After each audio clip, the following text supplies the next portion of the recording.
Ruthlessness. What does it have to do with this video?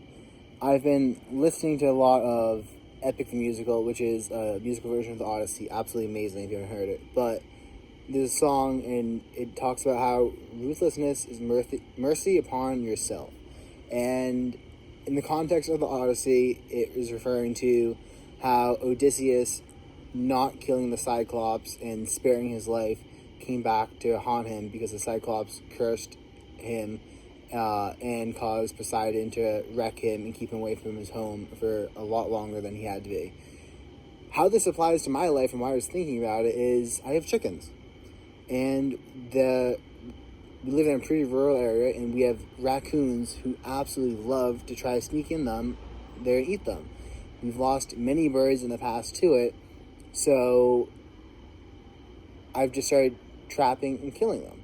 And I'm not a big fan. I really do not like trapping animals. At least doing it for food in lure of like hunting or trapping for fur. I'm just not a big fan of leaving an animal in a trap for extended periods of time. So to get around that, at least for the chickens, I make sure to check the trap as often as I can, and always check it first thing in the morning. So at most it's in there for like 6 or 7 hours. But back to the point, ruthlessness is mercy upon yourself. I'm not a big fan of having to do it, but like when I catch a raccoon, I shoot it and I kill it and then I bury it, because what, you're gonna call animal control? You know what they do? They're gonna shoot the animal too, or euthanize them with a needle. I mean, it's the same thing. If you take a raccoon out of its territory and you move it to a new location, well, now you might have tried to be more merciful to yourself, but instead you just wound up causing this animal to have to fight for its territory and most likely starve because it doesn't know where any of the food sources are, and it's a completely new environment with no established shelter. So that's even, some would argue, more cruel of a thing to do than to kill it immediately. And why do I have to kill it? Because if given enough time, a raccoon will find a way to enter almost any structure. And I've just lost too many chickens here in the past. And the thing I found works best is to keep a trap out there all the time. And I have it set around the corner. So literally, when the raccoon turns the corner to go around the coop, they usually walk right into the trap, thinking that they're entering the coop itself. And then the trap closes shut and I'll shoot them. But the idea I'm going with here is I don't actually need the most secure chicken coop in the whole world. Even though it's very secure, I just need a chicken coop secure enough to stop the raccoon for long enough that it enters into the trap, which saves me tons of time and also means it can be a lot less fortified. Even if I did fortify it to the max, there are still ways that they find out of getting in there. It's like a house that you try to keep mice out of. It's really difficult, man. Like, it's almost impossible to fully seal off a house to keep out insects, no matter how hard you try.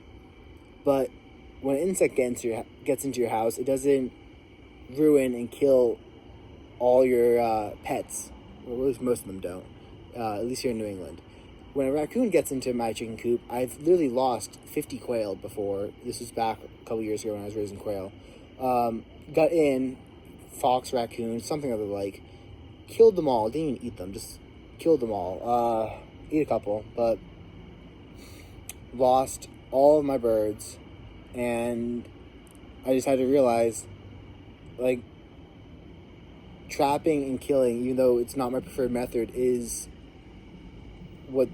it's the merciful thing to do for myself, because it saves me time, it saves me energy, and it protects the animals that I've placed under my charge. Or I don't know how, my brain's I've been in Photoshop all day today, which is why I was listening to Epic the Musical, because we're coming out with a new melatonin supplement.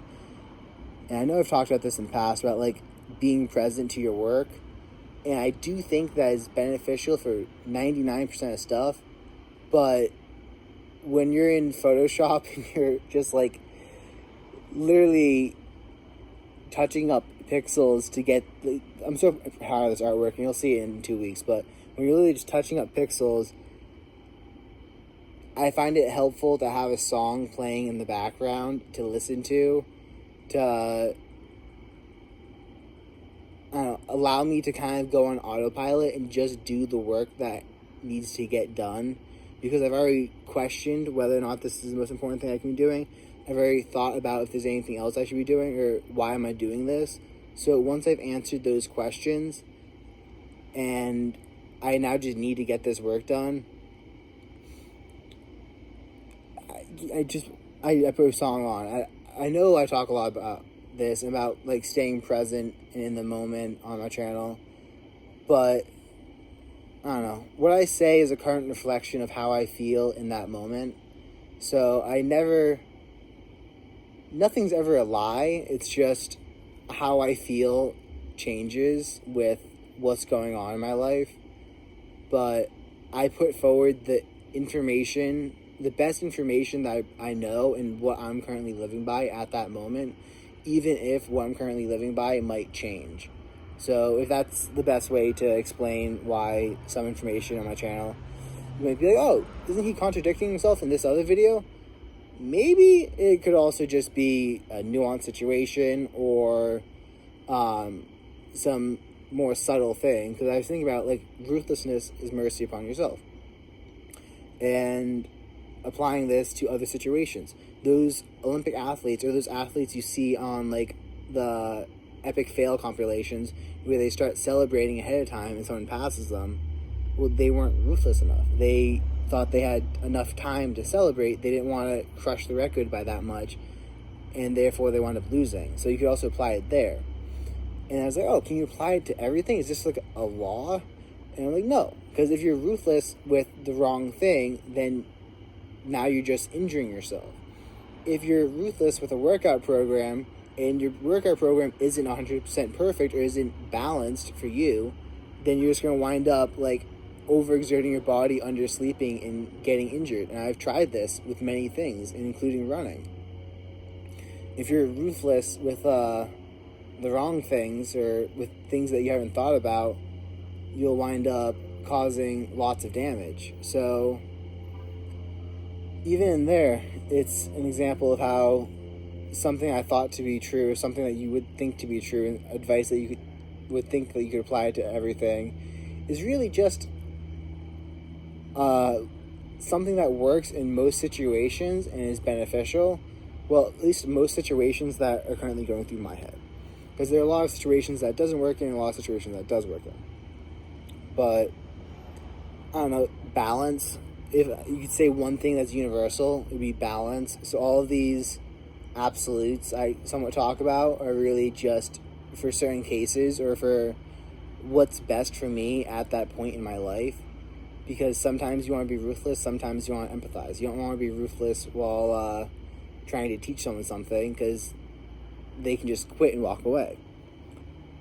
You need to have the balance, and balance is one of the few things I've actually come to realize is pretty much universal in everything, is that any law you try to apply to the world doesn't actually exist, because that's just one side of, like, this is one side of it, and it might be the side that you currently need, because you might have swung all the way to, like, this side of the pendulum, and you need to swing all the way back. At least my arm's in a bad position to do that.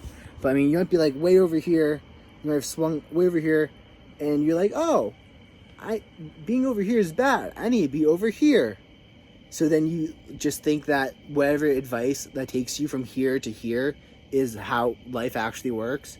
And then once you get here, you're like, oh, this position is also bad. I should be, like, here, or, like, somewhere in the middle. And it's kind of how I work on a lot of things. I swing to, like, one side, then I swing to the other side, then I'm like, reality is actually somewhere in the middle.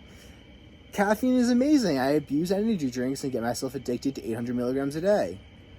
I go complete cold turkey, give myself insomnia, and have to get put on SSRIs because I'm starting to hallucinate due to lack of sleep. I wind up with green tea in the morning is good, and maybe a little bit of kombucha from time to time is beneficial. But at each point in that, I would have said something that seemed to me at the time to be universal truth, which is caffeine is amazing, gives you energy. Caffeine is the devil, and you shouldn't take it because it doesn't actually give you energy. It just takes energy that it gives you energy up front at a cost. And the actual thing is, yeah, it kind of takes energy up front at a cost, but if you sleep well enough, have a good enough diet, you can learn how to use it beneficially and actually make it productive for you. But the example I'm trying to show here is how at each stage I would have been giving the advice I was living and what I saw to be the best advice. And the only true constant is that whatever advice you know to be true is absolute crap, and is, well, not absolute crap. I mean, it's not the whole picture, because the whole picture is a lot more balanced and a lot more nuanced than how we like to believe, because we tend to have these models which allow us to oversimplify the world so that we can try to better understand how it works, because understanding the actual structure of reality and the complications involved in interactions and hyperanalyzing stuff at every level is too much work for people to do all the time. So we come up with these hyper-simplified models, and through time we eventually adjust the models and learn how to better suit them to reality and our own needs. But then we're rock climbing. I think we're going to end the video for there today. If you have any idea about... Okay, first off, advice, go watch Epic the Musical. It's a series of playlists of songs. It's going to be like 40 long. He's not all done with them yet, but he's like 26 of the songs out out of 40. They're absolutely amazing. You should definitely read the Odyssey before you listen to them, because it is like 10 times better once you understand the backstory to the Odyssey, and then you see how perfectly he captures it. I absolutely love their songs and couldn't recommend them more. Especially if you're just new to it, watch I think it's animatic, but people have animated the songs, and those are really, really good videos. But again, they're not going to make that much sense to you, and you're not going to understand them as fully or appreciate them as deeply if you don't watch the Odyssey first. And for the Odyssey, read the Odyssey or listen to the Odyssey. And for the Odyssey, I highly recommend Emma Williamson. She's on Audible. Highly recommend her translation. It's absolutely amazing. And peace out.